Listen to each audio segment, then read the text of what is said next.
Parang Luneta nila to sa Bangkok, no? Because right at the heart of the city, itong open space na to. You have tall buildings, but you have also people here exercising, relaxing, taking ito sa mga punong kahoy, no? They want to have chill time here.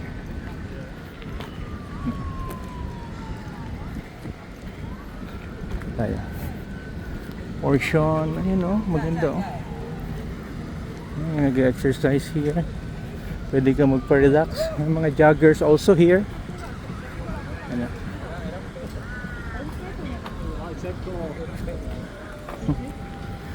There's a place na open space.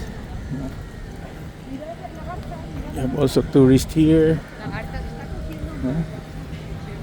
One area ng Bangkok na medyo livable or breathable, no? Because of yung fresh air here.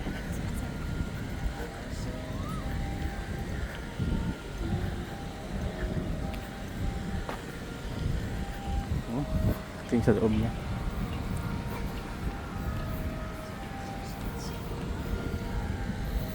We'll be going here in the direction.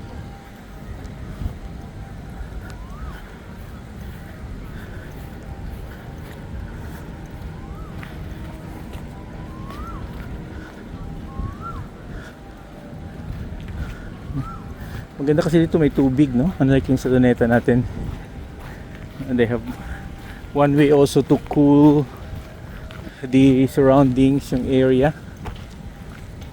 Here. Okay, marami nag-exercise. Fresh air. Okay. Exercise na rin. May slight drizzle lang din. Ulan.